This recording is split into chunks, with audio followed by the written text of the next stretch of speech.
Hi மக்களே, வணக்கம். நான் தான் உங்க அனிதா, கரூர் சிட்டி பொண்ணு. இந்த வீடியோ கொஞ்சம் பாருங்க.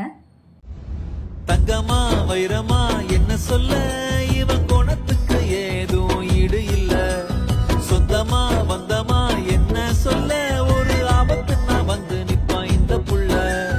சத்தியமா நான் சொல்லுறேன்டா, இவன் சத்தியமே தொத்து நிற்கும் நல்லவன்டா.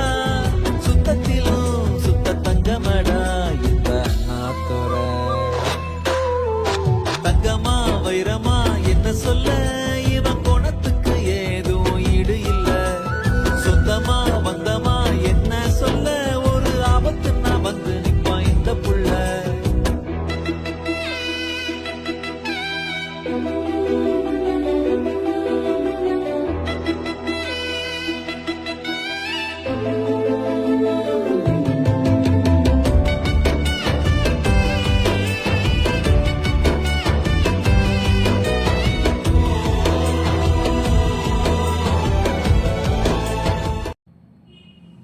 அண்ணா என்ன பண்றாருன்னா, மழை வெள்ளத்தினால பாதிக்கப்பட்ட அந்த இடத்துல மழை தண்ணியில நடந்து போயிட்டு இருக்காரு.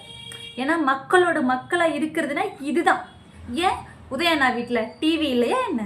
இல்லை உதயண்ணானால ஹெலிகாப்டரில் ஏறி போயிட்டு அந்த மக்களை எல்லாம், பாதிக்கப்பட்ட மக்களை எல்லாம் பார்க்க முடியாதா என்ன? இல்லை மழை வெள்ளத்தினால பாதிக்கப்பட்ட மக்களை வீட்டுக்கு வர சொல்லி ஆறுதல் சொல்ல முடியாதா என்ன? இதில் எதை பண்ண முடியாது உதயண்ணானால? ஆனால் ஏன் மக்களுக்காக இறங்கி இந்த அளவுக்கு பண்ணுறாருன்னா, இதுதான் திராவிட மாடல் ஆட்சி. திராவிட மாடல் ஆட்சின்னா இதுதான்ன்றது மக்களுக்கு புரியும். ஆனால் இதை பொறுத்துக்க முடியாத நய வஞ்சகர்கள் தான் தமிழ்நாட்டை தலகுனிய வைக்கிறதுக்கு யாரெல்லாம் ஒரு முக்கியமாக கங்கணம் கட்டிட்டு இருக்காங்களோ அவங்க கூட சேர்ந்துக்கிட்டு, துரோகிகள் அவங்க கூட சேர்ந்துட்டு தமிழ்நாட்டை அடகு வைக்க துடிச்சிட்டு இருக்காங்க. ஆனால் நம்மளுடைய திராவிட முன்னேற்ற கழக ஆட்சி நாயகன், ஆட்ட நாயகன் இருக்கிற வரைக்கும், நம்ம திராவிட முன்னேற்ற கழகத்தில் இருக்கிற ஒரு அமைச்சர்கள், ஒரு எம்எல்ஏக்கள், ஒரு கழக கடைக்கோடி தொண்டர்கள் இருக்கிற வரைக்கும் தமிழ்நாடை யாருக்கிட்டையும் தலை குனிய விட மாட்டாங்க.